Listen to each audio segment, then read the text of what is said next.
हार्दिक स्वागत। विद्यार्थीगण, माध्यमिक शिक्षा बोर्ड राजस्थान अजमेर की बोर्ड परीक्षाओं और राजस्थान की जो स्थानीय स्तर की परीक्षाएं हैं उनका परिपत्र सरकार की तरफ से जारी हो चुका है। और उसके बाद जो न्यू पैटर्न, जो परीक्षा का नया पैटर्न जारी हुआ है, उसके अंतर्गत परीक्षा जो ली जाएगी उसमें इस बार आपके बहुवैकल्पिक प्रश्न, जैसे बहुचयनात्मक में कहें या ऑब्जेक्टिव टाइप, जो मल्टीपल चॉइस क्वेश्चन होते हैं, उनका समावेश ज़्यादा होगा। निबंधात्मक प्रश्नों की संख्या कम हो जाएगी। अति लघुत्तरात्मक और लघुत्तरात्मक प्रश्नों में आपको आंतरिक विकल्प मिलेंगे। उसी के क्रम में मैं कक्षा 10वीं के विज्ञान के अध्याय 3 जो आनुवांशिकी का अध्याय है आपके, उससे शुरुआत कर रहा हूँ, जिससे आपको बड़ी आसानी हो समझने में। पैटर्न का एक प्रारूप आपके सामने हो।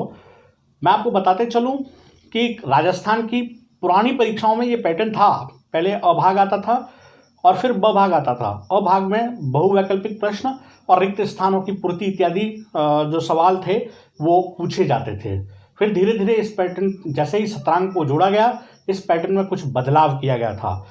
अब जो 2020-21 की स्थिति है, जो 21 में परीक्षाएं आयोजित होनी है, जिस प्रकार से कक्षाएं अभी तक सुचारू रूप से संचालित नहीं हो पाई है कोविड के कारण, तो वहाँ से पैटर्न को थोड़ा सा उसी भाग को आप कह सकते हैं रिपीट करने का प्रयास है, ताकि विद्यार्थियों को सरलीकृत प्रश्न पत्र मिल सके।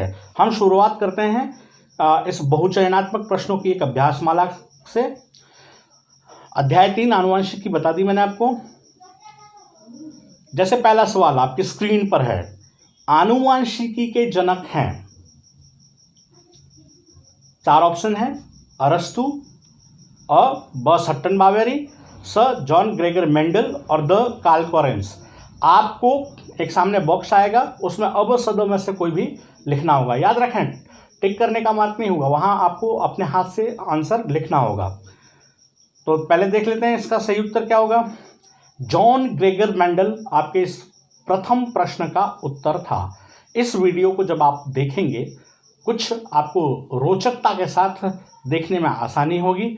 आप एक अच्छा काम कर सकते हैं, आप जो नोट्स बनाते हैं उसमें भी इन प्रश्नों का समावेश कर सकते हैं। और निश्चित तौर पर जितनी भी वीडियो मैं आपको उपलब्ध करवाऊंगा उसमें ऐसे प्रश्नों का समावेश रहेगा जिनकी प्रायिकता परीक्षा में पूछे जाने की ज़्यादा से ज़्यादा रहेगी। सवाल नंबर 2, माता पिता के गुणों का संचरण उनकी संतति में होना कहा जाता है।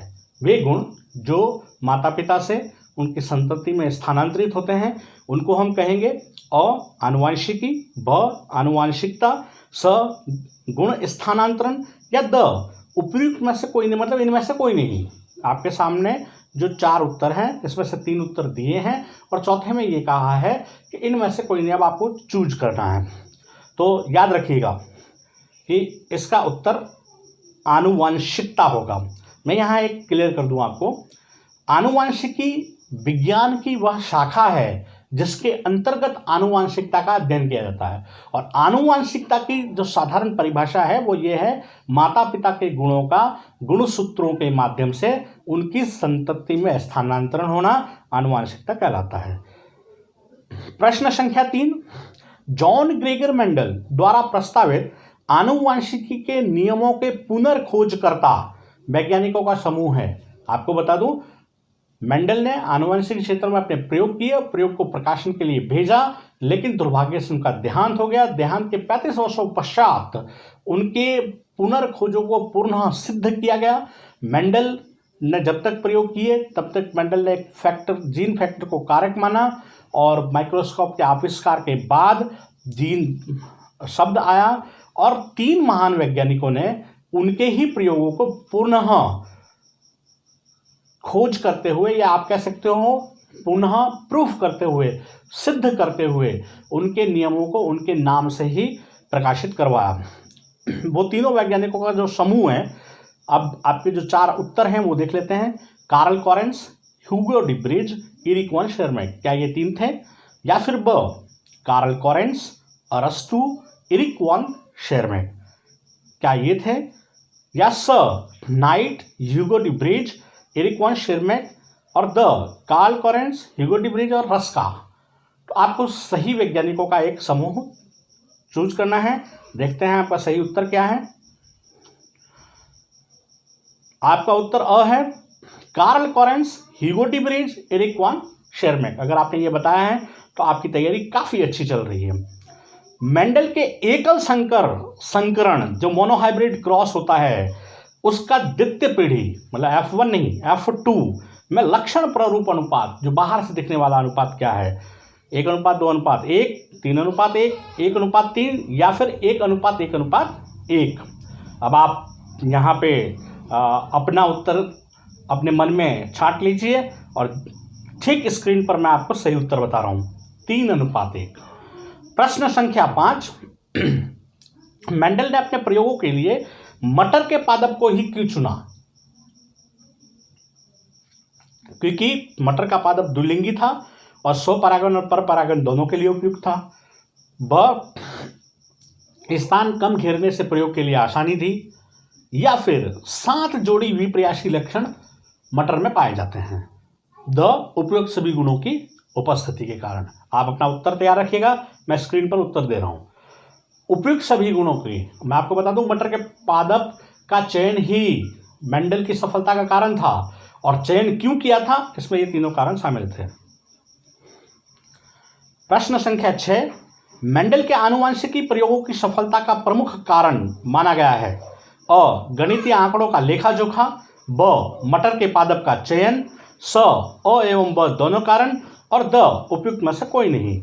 निश्चित तौर पर ये दोनों ही कारण मेंडल की सफलता के कारण थे। एक तो उन्होंने मैथमेटिकल डाटा, गणितीय आंकड़े पूरे रखे थे अपने प्रयोगों के, और दूसरा मटर का पादप उनके लिए वरदान साबित हुआ था। मेंडल ने द्विसंकर संकरण के शतरंज पट्ट विधि में प्रथम पीढ़ी के जनकों का प्रभावी लक्षण लिया था। गौर से समझना इस बात को। आपका प्रश्न स्टार्ट होता है वहीं से इसको पढ़ना शुरू कीजिए और समझने का प्रयास साथ में करें। मेंडल ने द्विसंकर का नाम लेते ही आपको पता चलना चाहिए कि 2 नियम एक साथ उन्होंने क्रॉस करवाए थे, 2 गुणों का क्रॉस करवाया था उन्होंने। तो शतरंज पट्ट विधि में प्रथम पीढ़ी के जनकों का प्रभावी लक्षण जो उन्होंने लिया, और उत्तर है आपका बीज पत्राधार का पीला रंग एवं बीज का गोल आकार। अगर आप स्मार्ट हैं तो आप याद रख लीजिएगा, आप जो वहाँ कैरेक्टर लिख रहे हैं वो लिख रहे हैं कैपिटल आर और capital Y, capital R R capital Y Y, और समझने का प्रयास इनसे कीजिए। ब है बीज पत्राधार का हरा रंग एवं बीज का गोल आकार। स है बीज पत्राधार का पीला रंग एवं बीज का झुर्रीदार आकार। और द है बीज पत्राधार का हरा रंग एवं बीज का गोल आकार। आपका उत्तर है बीज पत्राधार का पीला रंग और बीज का गोल आकार। कारण बता देता हूं, अपन लिखते हैं वहां पे और कैपिटल वाई जो डिनोट करता है पीले रंग को, और कैपिटल आर वो डिनोट करता है आपके गोल आकार को। प्रश्न 8, पृथक्करण के नियमों का जीन प्ररूप अनुपात था। पृथक्करण, ये एकल संकरण की बात आ गई। तो जब एकल संकर संकरण है उसका पहला नियम है प्रभाविता का नियम और दूसरा नियम है पृथक्करण का नियम। पृथक्करण के नियम का जीन प्ररूप देना है, तो वो ऑप्शन है आपके पास 1:2:1, ब है 3:1, स है 1:3 और द है 1:1:1। याद रखिएगा, यहाँ पर मैं उत्तर स्क्रीन पे बता रहा हूँ, आपको समझने में अच्छा लगे, आपके लिए रुचि का कारण हो, ताकि आपको पढ़ने में आनंद आए। क्योंकि आप एक उत्तर सोचेंगे, फिर अगले ही स्टेप पे आपको पता चलेगा कि ये उत्तर सही था या आपने जो उत्तर सोचा वो गलत था। अभ्यास के लिए काफ़ी अच्छा रहेगा। लेकिन जब आपको परीक्षा में लिखना होगा तो माय डियर स्टूडेंट्स, वहाँ पे आपको अ ब स द में से लिखना है। इसका उत्तर था 1:2:1। हम 8 प्रश्न कर चुके हैं। अगर अब तक भी आपने सब्सक्राइब बटन को नहीं दबाया है तो वो आप पहले सेलेक्ट कर लीजिए उसको। कारण है ताकि दूसरी जैसा ही वीडियो मैं यहाँ पर डालूंगा आपको ज़्यादा मशक्क़त नहीं करनी पड़ेगी, आपके मोबाइल में इन्फॉर्मेशन हो जाएगा और अभी हम परीक्षा तक अच्छे से जुड़ेंगे एक दूसरे से और आपको निश्चित तौर पर बहुत ज़्यादा फायदा होगा। प्रश्न संख्या 9, स्वतंत्र अपव्यूहन के नियम का लक्षण प्ररूप अनुपात था 9:2:3:1, 9:3:3:1, 1:3:3:9 और 2:2:3:9। सही उत्तर आपकी स्क्रीन पर 9:3:1। प्रश्न संख्या 10, मेंडल द्वारा लंबेपन के शुद्ध कारकों के लिए चुना गया युग्म विकल्पी था। तो जी युग्मनज हैं, उसमें ये जो शुद्ध रूप से लंबे पादप के लिए था तो वो आपके कैपिटल टी और स्मॉल टी और स्मॉल टी था, और एक ट्रिपल टी दे रखा है। आपका उत्तर कैपिटल टी और कैपिटल टी था लंबाईपन के लिए। ये विषम युग्मजी के कारक का उत्तर, विषम युग्मजी का मतलब दो अलग अलग कारक जो है, जो आपके युग्मक है वो विपरीत होने चाहिए। तो इसमें आपका सही उत्तर आप देख सकते हैं कौन सा है, ब आपका उत्तर होगा। प्रश्न संख्या 12, जब प्रथम पीढ़ी का संकरण अपने अप्रभावी जनक से कराया जाता है तो संकरण की इस घटना को कहा जाएगा? अ, व्युत्क्रम संकरण वैक्रॉस, ब, टेस्ट क्रॉस परीक्षार्थ संकरण, स, अप्रभावी संकरण और द, अपूर्ण संकरण। याद रखना इस प्रश्न को, यहाँ समझना, ये दो चीजें एक साथ है, एक बैक्रॉस है, एक टेस्ट क्रॉस है। जब प्रथम पीढ़ी का संकरण अपने पूर्व जनकों के साथ हो और उस जनकों में भी अप्रभावी जनक के साथ हो तो ये दोनों अलग अलग घटनाएं हैं। आपका उत्तर हो गया टेस्ट क्रॉस, क्योंकि यहाँ पे एक लिमिटेशन आपके साथ डाली गई थी, अप्रभावी जनक के साथ। स्वतंत्र अपव्यूहन के नियम में F2 पीढ़ी का जीन प्ररूप अनुपात होता है। F2 पीढ़ी का जीन प्ररूप अनुपात क्या होगा आप देख सकते हैं, और ये एक अच्छे तरीके से अगर आप याद करो तो मैं एक हल्का सा शॉर्ट ट्रिक कहा जा सकता है उसको।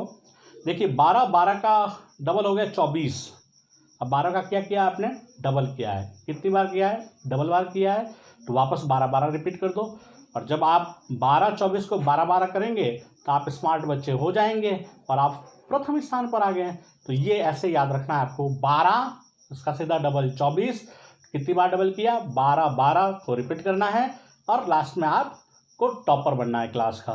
तो 12-24 12-12 1, ये स्वतंत्र अपव्यूहन के F2 पीढ़ी का जीन प्ररूप अनुपात होगा।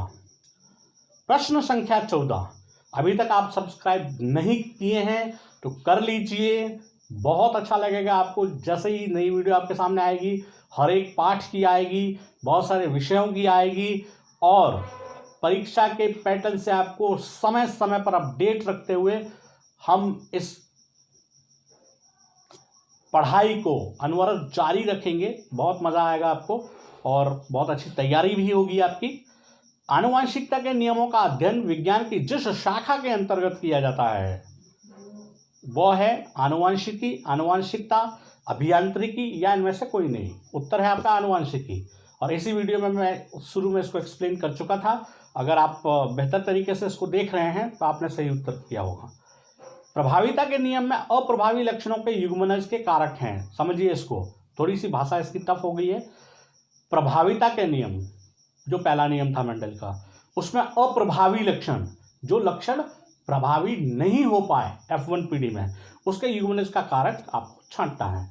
और ये हो गया आपका स्मॉल टी और स्मॉल टी, क्योंकि ये बौनेपन का कारक था और बौनेपन का कारक प्रभाव नहीं दिखा पाया था, वो रिसेसिव रह गया था। इसी कारण ये नियम अप्रभाविता का लागू हुआ वहाँ पर। हार्दिक शुभकामनाएं विद्यार्थीगण, बहुत अच्छी तैयारियों के लिए हम निरंतर आपके समक्ष ये वीडियो लेकर प्रस्तुत होते रहेंगे और आप इसको सब्सक्राइब कर दीजिए ताकि दोबारा अपने आप सूचना आप तक पहुंच जाए और हम एक राजस्थान सरकार के 2021 परीक्षा के जो नवीनतम गाइडलाइन है उसके जरिए अपने तैयारी को और अच्छे कर सकें। बेस्ट ऑफ लक, जय हिंद।